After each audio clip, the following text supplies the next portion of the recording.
In Batman Incorporated number 10, Talia al Ghul's siege of Gotham City continues. She has pressured the mayor into declaring Batman and his allies criminals. Commissioner Gordon can only look on in silence as his ties to the Dark Knight are destroyed. Elsewhere, Talia visits her father. She has had him on house arrest since issue number 2. Ra's congratulates her on her current success but warns her that she is overlooking an important detail. He only laughs as she denies her error. Back in Gotham City, the Batman Incorporated members prepare for the final showdown. They track Jason Todd down and rescue him from his captors. There, one of them seems to suggest that she can aid them against Talia.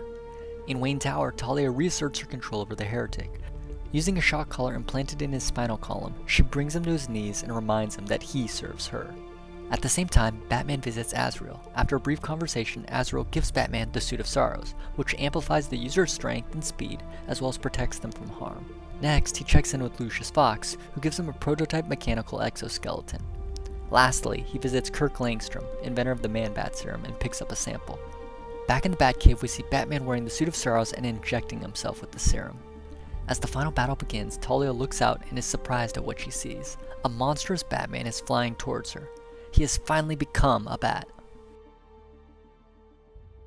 Man, when Batman is flying towards Talia right now, he looks like such a badass. He's completely decked out. It's like a one-man army. I feel like it's a little bit of a rash decision, though, to take the Man-Bat serum. I mean, there's an obvious downside that goes along with that. There definitely is, and maybe it has something to do with his grief, because he's still coping with Damian's death, and maybe he's just not in the right state of mind right now. We also saw him pondering using the serum in the Batcave, and he basically said, "My disguise must be able to strike terror into their hearts. I must become the Bat," which he does. But he's not just becoming a bat, he's becoming a monster. And when he says disguise, it's not so much a disguise anymore as that he is the Bat. And so I think that's like a definite distinction where he's sort of gone over a line. Instead of adopting a persona to do what he needs, he sort of is becoming that persona. Yeah, for example, earlier in Batman Incorporated, we saw him adopt the persona of Matches Malone to kind of go into the Gotham underworld. But here, he's like changing his body itself. Yeah. Another thing that's not very characteristic of Batman is sort of using magical objects. So in this issue, he goes to Azrael and gets the Suit of Sorrows from him, which should amplify his strength and speed, which I assume he wants so he can better fight the heretic. When he gets the Suit of Sorrows from Azrael, he specifically asks him if it'll protect the wearer from all harm. So I was kind of wondering if maybe he's intending to kind of pair it with the Man-Bat serum, and maybe it'll prevent the negative effects from harming him. That'd be very interesting. But it depends on what is defined as harm. If it's physical harm or just mental strength, able to keep control of his faculties while he's underneath any other influence. So we mentioned the Man-Bat serum and the Suit of Sorrows, and the last thing he has is the exoskeleton that he gets from Wayne Enterprises. And that thing looks pretty cool. Yeah, I liked how Lucius Fox basically said that all the test subjects weren't strong enough. Like, it injured them. So Batman basically made himself stronger. And the exoskeleton, combined with the Man-Bat serum and the Suit of Sorrows, actually did seem to strike some terror into the heart of Talia. At the very end of the issue, she's like, oh no, he wouldn't. I think her sentiments are directed more towards the Man-Bat serum specifically. She has definite knowledge about the Man-Bat serum, and she's employed it so much that she knows what it can do.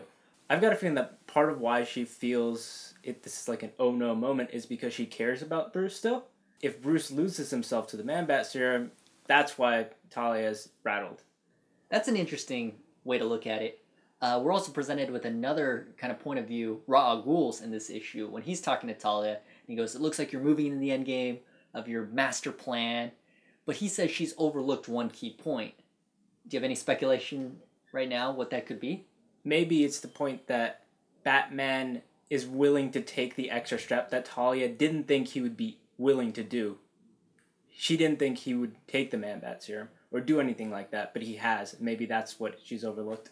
One of my favorite lines from this issue was delivered by Nightwing when he says, when Batman's backed into a corner, isolated with bad guys on all sides, that's when he's his most dangerous.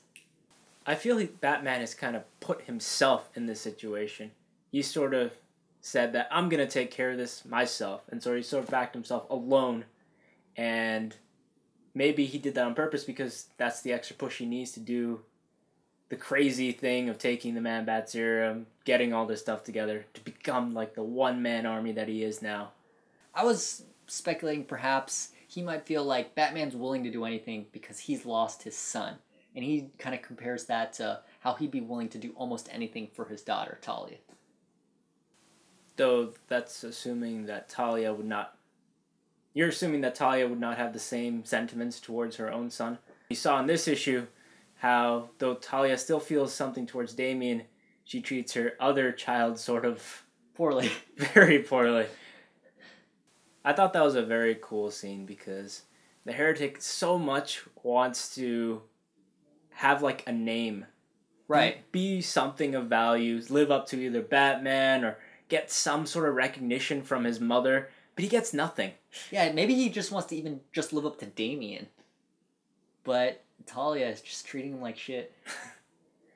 So it's a grade for Batman Incorporated number 10. What would you give it?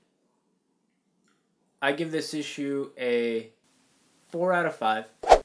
I really liked how Batman got all of these key things together to become this one-man army, and I'm really looking forward to next issue where he's presumably just going to open a can of whoop-ass. I'm going to give Batman Incorporated number 10 a 4.5 out of 5. So much happened in this issue. We got to see more of Talia. We actually got to see what's up with Ra's al Ghul.